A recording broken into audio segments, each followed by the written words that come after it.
cheated, lied to, or tricked? She's tackling every opportunity to make something that went wrong right. Better Call BEHNKEN is on your side. Pasco County Tax Collector Mike Fasano is responding to a Better Call BEHNKEN investigation into extreme title delays from the online car dealer Carvana. He is trying to help a Pasco County woman who has been waiting for 8 months for her title and has been told she'll have to turn the car back in.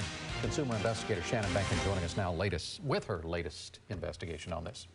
And Mike Fasano is a former state senator, and he tells me that Florida already has a good law to protect consumers when they buy a car. And tonight he's questioning why the state is not enforcing that law.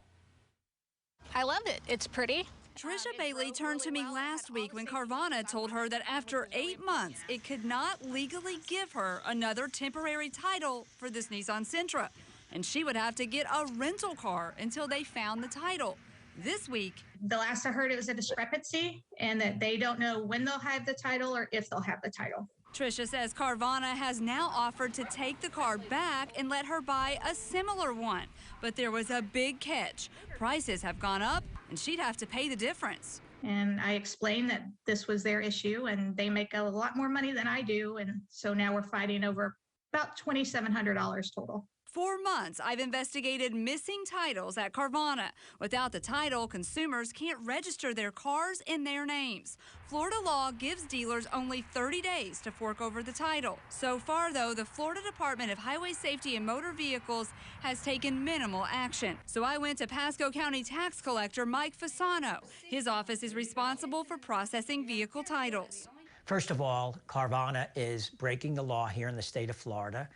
They should be fined. Fasano says what happened to Trisha is enough on its own to fine Carvana. It's really disappointing that the state of Florida, the Department of Motor Vehicle, is not fining them. Fasano, a former state senator, told me his office will reach out to Carvana and to the state. That the state told her, well, they're understaffed. It seems like they're giving Carvana a pass. That is unacceptable. You do not give a dealer, I don't care whether it's Carvana or the local Ford or Chevy dealer, they should not get a pass. But again, they're breaking the law, and the state of Florida should come down on them hard.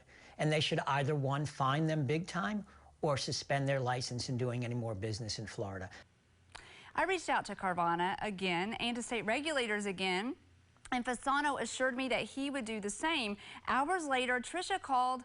When Carvana called her with some good news, she tells me that Carvana tells her that they will now give her the car that she wanted and they will take $4,500 off the price. Well, what about Fasano? Did he have any luck getting in touch with anyone? Well, he tried all afternoon, and he says that he did have some luck. Moments ago, he called me back to say that Terry Rose, the director of the Florida Department of Highway Safety and Motor Vehicles, emailed him back to say that she will get briefed on this in the morning, and it will have her full attention tomorrow. Meanwhile, I have been waiting for a month now on a request with her for an interview. I haven't heard back, but I'm hoping that maybe now she'll be willing to sit down and talk to us about what she's doing to protect consumers. Especially if she says it has her full attention. Full attention. All right. Thank you, Shannon. If you have a problem that needs solving, better call BEHNKEN. The number is 1-855-BEHNKEN, or you can reach her on Facebook at WFLA Shannon.